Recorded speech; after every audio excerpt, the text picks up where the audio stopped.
Freelancing এর কাজ করতেছেন, কিন্তু যখন আপনি 5টা ক্লায়েন্টের কাছ থেকে কাজ নিয়ে আপনি আপনার 2টা ফ্রেন্ডের মাধ্যমে বা 2টা ফ্রিল্যান্সারের মাধ্যমে কাজটা করাই নিচ্ছেন, তখন কি আপনি আউটসোর্সিং করতেছেন, তাই তো? আর যখন আপনি 10 থেকে 20টা ক্লায়েন্টের কাছ থেকে কাজ নিচ্ছেন এবং 10 থেকে 12 জন মানে ফ্রিল্যান্সার দিয়ে কাজটা করাই নিচ্ছেন, তখন সেটা কি হচ্ছে? এজেন্সি টাইপ হচ্ছে। আর একটা এজেন্সিতে অনেক ধরনের কি হয়, সার্ভিস প্রোভাইড করা হয়। এখন আপনারা যেটা করবেন সেটা হচ্ছে, আমাদের কোর্সের মধ্যেও দেওয়া আছে যে কিভাবে একটা এজেন্সি আমরা ক্রিয়েট করতে পারি। তাহলে ফার্স্টে আমাদের কি করতে হবে, ফ্রিল্যান্সিং এর কাজগুলো আগে লার্নিং করতে হবে, শিখতে হবে।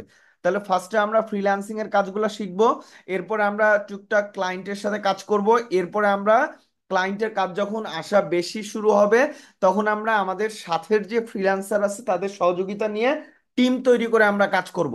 এখন একটা এজেন্সি তো আর একদিনে তৈরি হবে না, একদিনে কি তৈরি হবে? একটা এজেন্সি তৈরি করতে কি লাগবে? সময় লাগবে।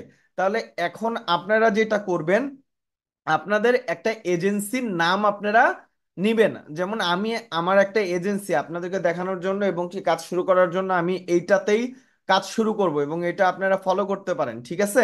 ফলো করলে বুঝতে পারবেন যে আমি আসলে কিভাবে কাজ করতেছি না করতেছি, এগুলো দেখতে পারবেন, একবার ইনস্ট্যান্ট দেখতে পারবেন এগুলো। আচ্ছা, তাহলে এখানে আমি কি করছি, আমার একটা এজেন্সির নাম আমি নির্ধারণ করছি। কি নাম নির্ধারণ করছি? Legend worker. তাহলে আপনারাও এইরকম বিজনেস বা এজেন্সি এর নাম আপনারা ওপেন করবেন। দেখেন, আমি যদি এখানে লিখি যে টপ 20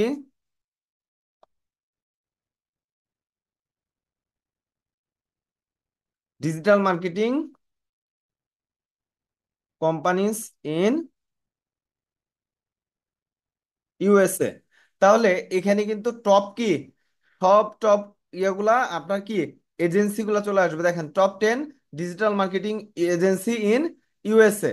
তাহলে এখানে যখন আপনি আসবেন, তখন আপনি এই এই যে এখানে 10টা কি, 10টা আপনি হচ্ছে ডিজিটাল মার্কেটিং এর এজেন্সির ওয়েবসাইট কি পেয়ে যাবেন, এবং তাদের নামগুলাও আপনারা কি এখান থেকে দেখতে পারবেন। তাহলে আপনারা যেটা করবেন সেটা হচ্ছে, এরা এদের ওয়েবসাইটগুলো একটু ভিজিট করবেন, তাহলে আপনারা মোটামুটি একটা ধারণা পাবেন যে তারা ডিজিটাল মার্কেটিং এর কি কি সার্ভিস প্রোভাইড করতেছে। এখন আপনি যে কাজগুলো শিখবেন সেই কাজগুলাই কিন্তু আপনি আপনার ওয়েবসাইট বা এজেন্সির মাধ্যমে কি করবেন, প্রোভাইড করবেন। তাহলে একটা এজেন্সি নেম আপনারা সুন্দর করে কি তৈরি করে নেবেন। এখন আপনারা যেটা করবেন সেটা হচ্ছে কি, নেম চিপে চলে যাবেন। আসলে আপনি এখানে আপনার বিজনেস বা এজেন্সির যে নামটা দিতে যাচ্ছেন, যেমন আমি দিতে যাচ্ছি গরিলা,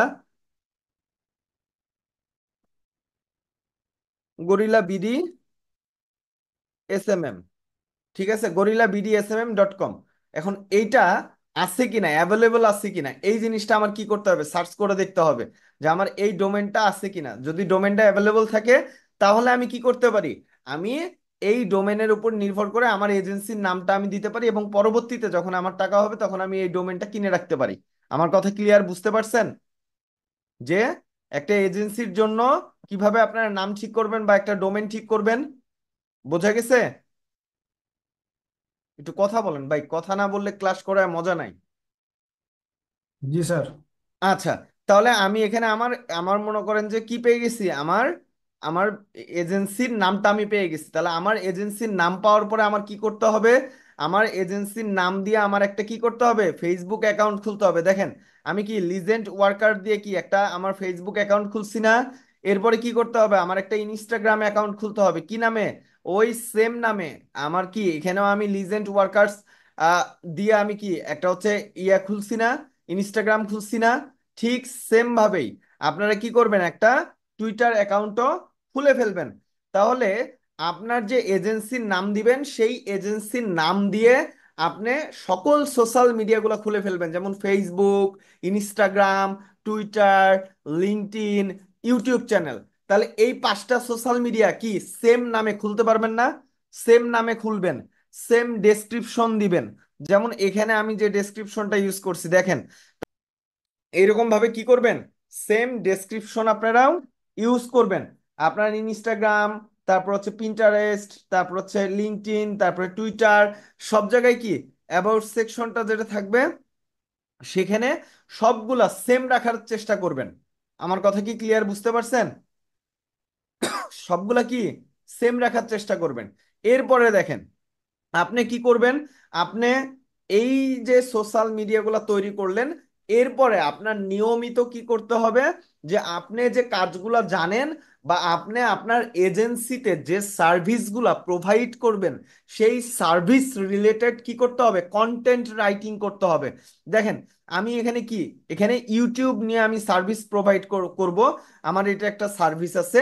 অতএব আমি কি করছি, ইউটিউব নিয়ে একটা কন্টেন্ট লিখছি এবং আমি কি করছি, একটা ব্যানারও তৈরি করছি। তাহলে এই ব্যানার তৈরি করা, তারপরে এই কন্টেন্ট আর্টিকেল লেখা, এগুলো সব আমরা কি দিয়ে করব, চ্যাট জিপিটি দিয়ে করব। করলে কি হবে, আপনার এই যে এজেন্সিতে আপনি কি করবেন, একটা পোস্ট তৈরি করবেন, শুধু একটা পোস্ট তৈরি করলেন। এই সেম পোস্টটাই আপনি ইনস্টাগ্রামে দিবেন, এই সেম পোস্টটাই আপনি টুইটারে দিবেন, এই সেম পোস্টটাই আপনি লিঙ্কডইনে দিবেন, এই সেম পোস্টটাই আপনি পিন্টারেস্টে দিবেন। আমার কথা কি ক্লিয়ার, বোঝা যাচ্ছে? তাহলে এইভাবে জি স্যার। আপনাদেরকে আমি কন্টেন্ট রাইটিং যখন দেখাবো, তখন কি করবেন, প্রত্যেক দিন আপনার এজেন্সির জন্য দুইটা করে কন্টেন্ট পাবলিশ করবেন।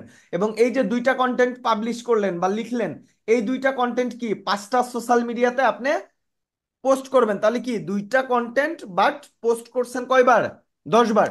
পোস্ট করার পরে আপনার কি করতে হবে, আপনার এখানে অনেকগুলো কাজ আছে। কিরকম কাজ, যেমন আপনার এখানে এখন ক্লায়েন্ট গুলা ধরতে হবে। ক্লায়েন্টের জন্য একটা সূত্র আমরা এখানে লিখছি কি, সাইট, তারপর হচ্ছে instagram.com, তারপরে কি ইউটিউবার, তারপরে কি ইউজ, এখানে ইউএসএ, তারপর হচ্ছে জিমেল। আমরা এই জায়গাটায় কি দিব, ইউএস এর জায়গায় আমি যদি কানাডা দিই, দেখেন এখানে কানাডা দিলাম, দিয়ে সার্চ করলাম, তাহলে এই জায়গাতে আপনার কানাডার যতগুলা ইউটিউবার আছে সবার ইনস্টাগ্রাম অ্যাকাউন্ট চলে আসবে। আমার কথা কি ক্লিয়ার, বুঝতে পারছেন? আমি জি স্যার। মনে করেন যে ইউটিউব নিয়ে কাজ করতেছি, যে আমি ইউটিউবার যারা আছে তাদেরকে ইউটিউব চ্যানেলটা অপটিমাইজ করে দিব, ইউটিউব চ্যানেল এসইও করে দিব, ইউটিউব চ্যানেল মনিটাইজেশন করে দিব, ইউটিউব চ্যানেলের ভিডিও প্রমোশন করে দিব। তাহলে আমরা কি এই সূত্রের মাধ্যমে তাদের লিস্ট গুলা কি বের করে ফেলতে পারবো না? আমার কথা কি বোঝা যাচ্ছে? সম্পূর্ণ লিস্ট বের করে ফেলতে পারবো।